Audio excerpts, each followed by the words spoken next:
Good evening. I'm Constance Starkey, and this is Eye on the Issues. The midterm elections are over, and obviously it would be an understatement to say that the results were far more dramatic than most of us had anticipated. There's been a lot of speculation about why the elections went the way they did, in-depth analysis of individual races, as well as the overall shift in voters' political perspective from only 2 years ago. Our guest today, Dr. Rochelle Sekuler, is a professor of psychology and chairperson of the psychology department at Los Angeles City College. Dr. Sekuler developed the award-winning program Critical Thinking, Problem Solving, Decision Making, and Creativity for Los Angeles County and has educated 700 of their employees since the beginning of the program in the year 2000.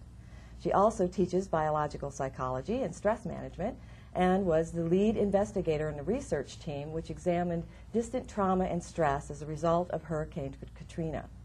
Highly regarded in her field, she is also a respected political analyst and expert in study of political persuasion in practice and in effect.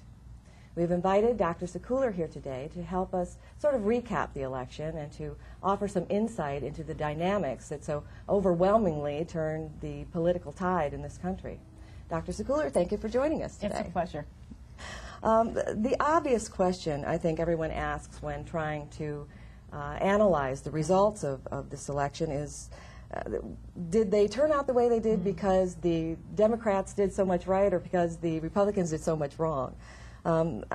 Considering your particular area of expertise, I'm going to ask that same question, but maybe in a little different context.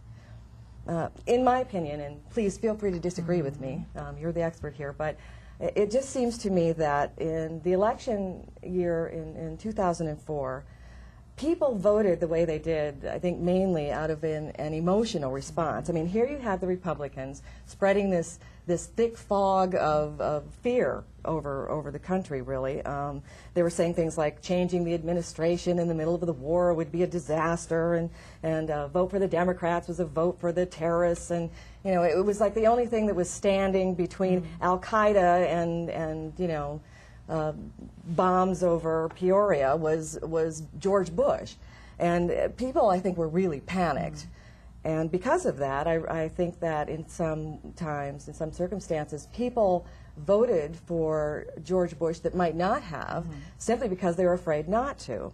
And it worked. It worked. I think people voted that way out of fear. And they tried that again in this election. There was a lot of rhetoric and fear-mongering going on, the same type of stuff, but it didn't work this time.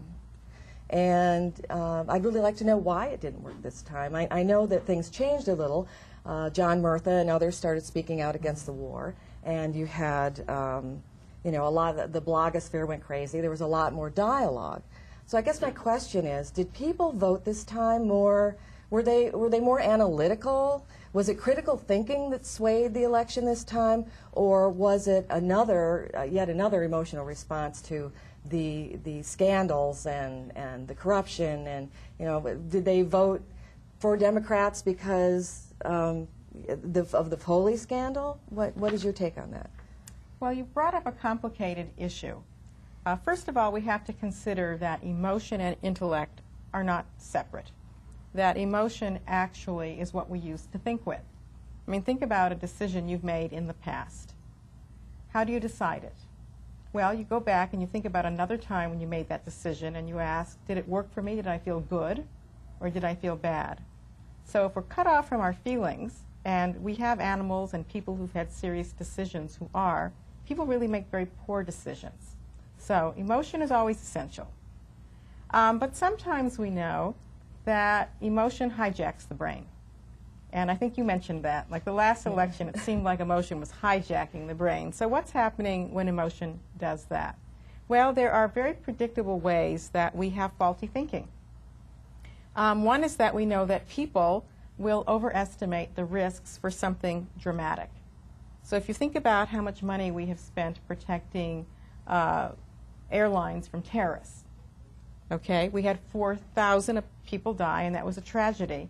But we have over 200,000 people, way over 200,000, who die every year from guns and from automobile accidents. Right.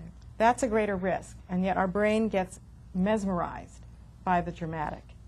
But after a time, there is habituation, and there is something called, in psychology, inoculation. And it's a little bit like having the flu, and when that flu bug comes around again, you don't get it. And so we've been through that, and we've gotten used to it, and so we have some more resistance. I'd also like to say, though, that emotion cannot be underestimated, that fear is always going to be the most important emotion, and that to make any message meaningful, it has to be connected to some kind of emotion, either something very, very positive or something negative. Very interesting. Thank you. Okay, I guess we'll let our panel take over here. Thank you. And let's see, our first panelist, Jay Capitz, is the CFO and part owner of Pacific Shores Hospital in Oxnard.